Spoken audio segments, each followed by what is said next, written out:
Welcome to Fear Street.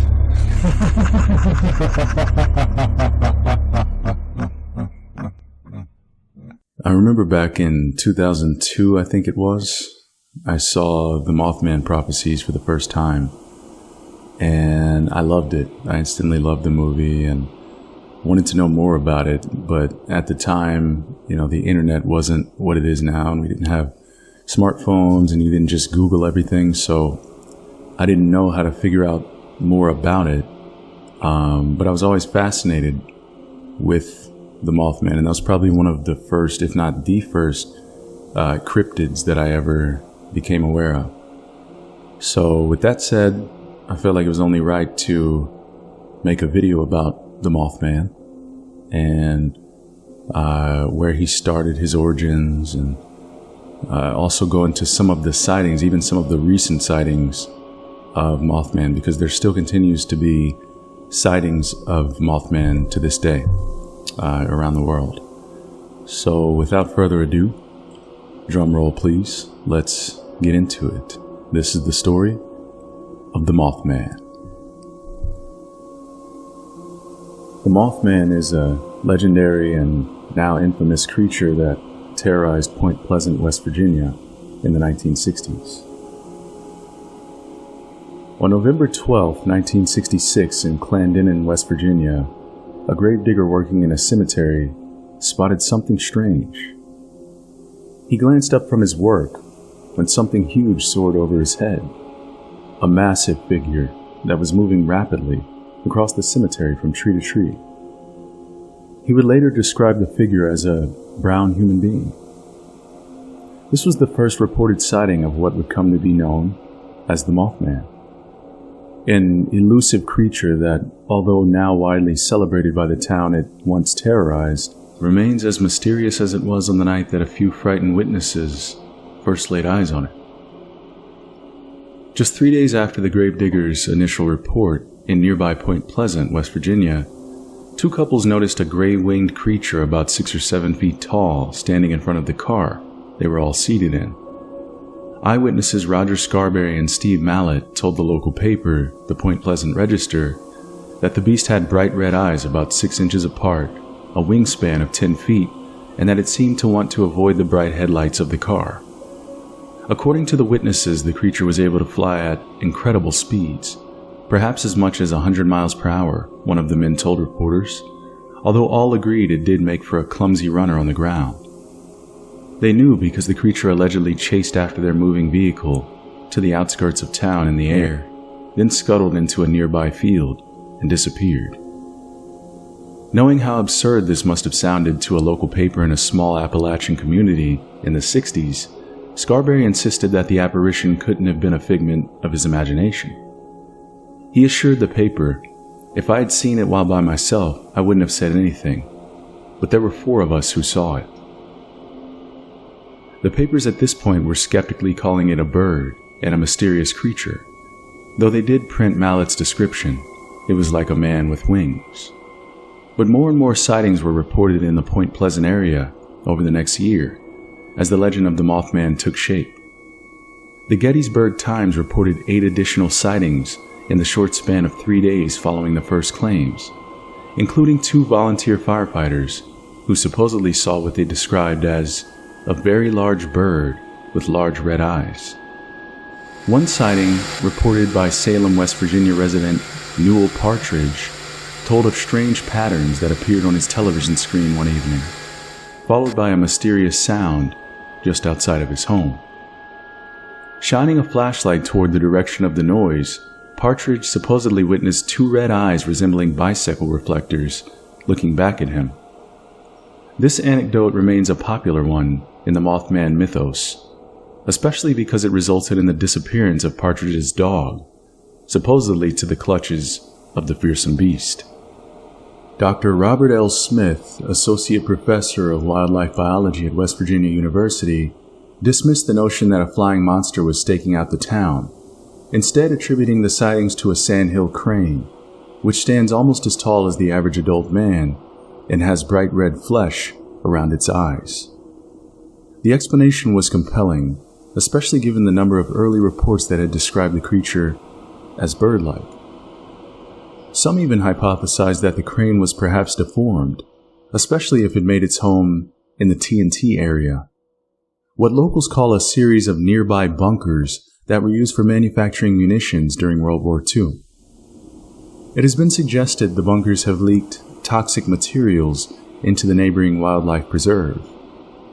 Another Point Pleasant legend states that the creation of the Mothman was nothing more than the work of one very committed prankster, who went so far as to hide in the abandoned World War II munitions plant, where many of the sightings occurred. The theory goes that when the national press ran with the Mothman story, spreading it across the country, panic set in. Locals became convinced they were seeing the Mothman in birds and other large animals, even long after the prankster had given up.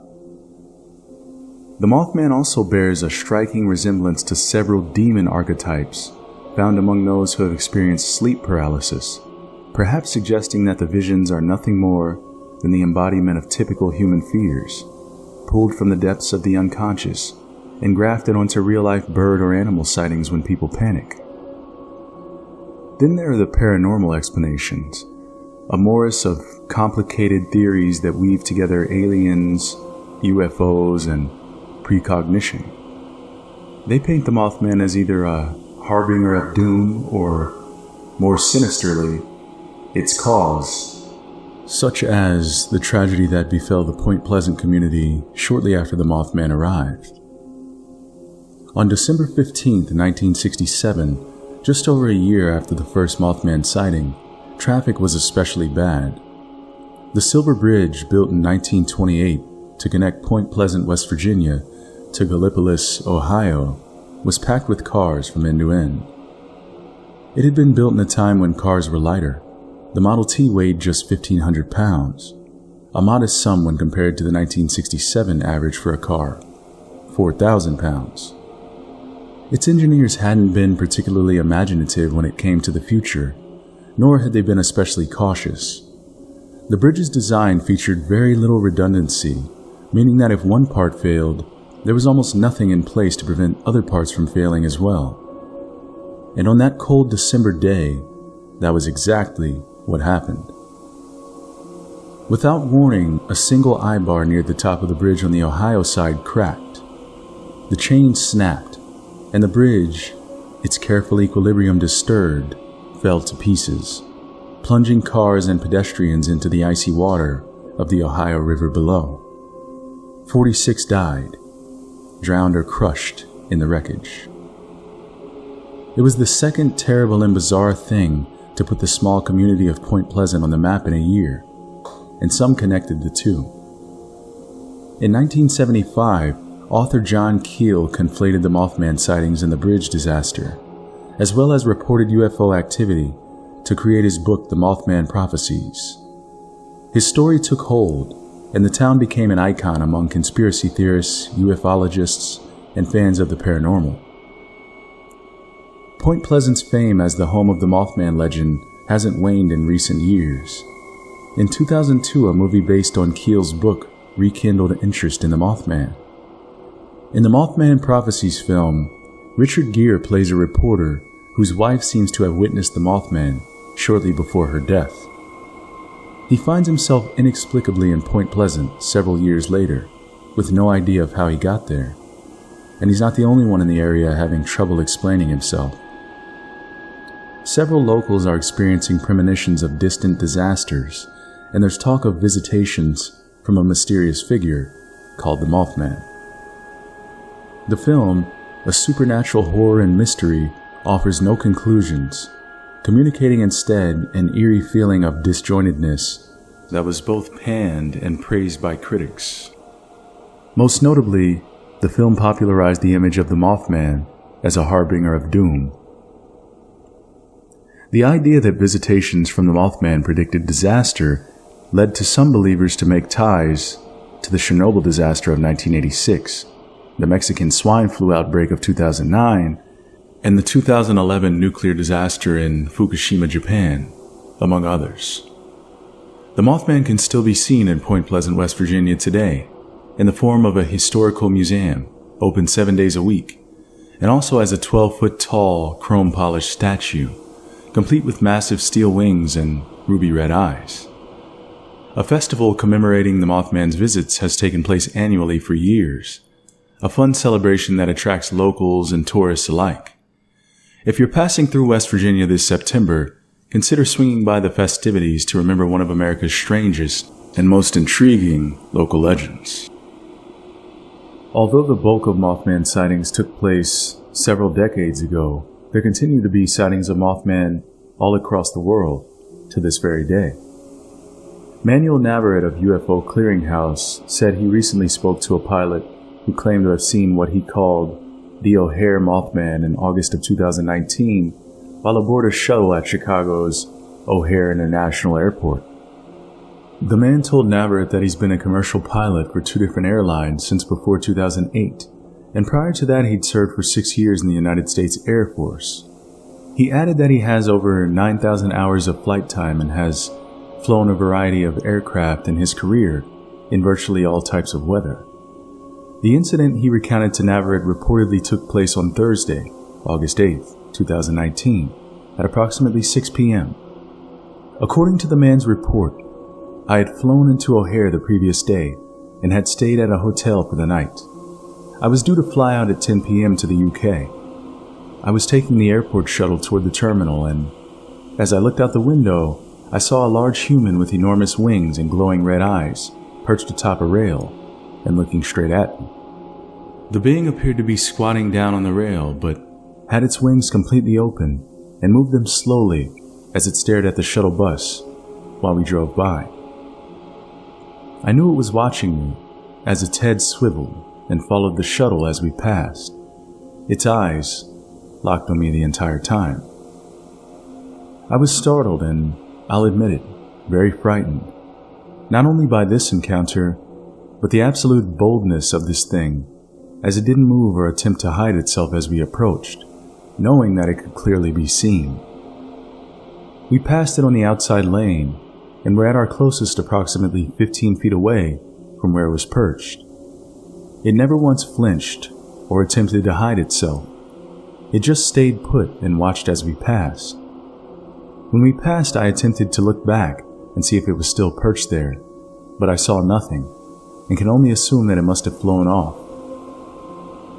I've heard the stories of the O'Hare Mothman, or as some have called it, Batman, but I simply dismissed them as nothing more than fantasy, an urban legend that was associated with an already spooky airport. I mean, who hasn't heard of the weird UFO sightings over O'Hare, and stories of ghosts and whatnot? What happened to me that evening changed my entire view of those stories. The next witness, who is nameless, says, the being was squatted down. His arms appeared to be gripping the guardrail and were long and very skinny, almost bony, and were jet black. He didn't get a good look at the fingers of the entity, but he described the length of the arms to be about 3 feet long, although he couldn't give an accurate measurement. The witness says that even squatting down, the entity was still about 4 feet tall, that if it were to stand up it would be well over 6.5 feet tall. The head was rounded and featureless, other than the 2 illuminated eyes that he described as ruby red in color. He did note that the head was not overly large and appeared to be rounded at the top. The wings were black and were large and pointed at the end, appearing to be segmented, but still looked like the wings of a large bat. The pilot estimated the wings to be at least 10 feet long from tip to tip, and about 5 feet in height. They appeared to be taller than the being by at least 2 feet, and black in color. When asked about the encounter, the witness stated that the entity did not move at all. It just stayed perched on the guardrail, held its ground, and didn't move other than to turn its head to follow and maintain eye contact with the witness. When asked how he felt during the encounter, the witness said he felt helpless and a little apprehensive, but did not describe any overwhelming feelings of dread or fear. The witness described the entire encounter as taking approximately 10 to 15 seconds, from beginning to end. Another witness advised that as he was being driven from the hotel to the international terminal that evening, he was the only person on the shuttle, and he was seated approximately halfway down on the driver's side of the vehicle, Navarrete said. The witness also stated that they arrived at the terminal about 5 minutes after the encounter, and that when he disembarked, he looked around to see if he could see anything, but saw nothing out of the ordinary. When asked if he could give a description of what he saw that evening, the witness gave the following description of the entity seen. The being was squatted down. His arms appeared to be gripping the guardrail and were long and very skinny, almost bony, and were jet black. He did not get a good look at the fingers of the entity, but he described the length of the arms to be about 3 feet long, although he couldn't give an accurate measurement. The witness says that even squatting down, the entity was still about 4 feet tall, and that if it were to stand up, it would be well over 6.5. The head was rounded and featureless, other than the 2 illuminated eyes that he described as ruby red in color. He did note that the head was not overly large and appeared to be rounded at the top. The wings were black and were large and pointed at the end, appearing to be segmented, but still looked like the wings of a large bat. He estimated the wings to be at least 10 feet long from tip to tip, and about 5 feet in height. They appeared to be taller than the being by at least 2 feet, and black in color. When asked about the encounter, the witness stated that the entity did not move at all. It stayed perched atop the guardrail and held its ground, although it did turn its head to follow and maintain eye contact with the witness. When asked how he felt during the encounter, the witness said that he felt helpless and a little apprehensive, but did not describe any overwhelming feelings of dread or fear. The witness described the entire encounter as taking approximately 10 to 15 seconds from beginning to end. So, just what is the Mothman? Is he a demon? A mutant bird? An alien from some distant galaxy? Or perhaps just a figure of the human imagination? We may never know, but that won't stop us behind trying to discover the truth behind the legend of the Mothman.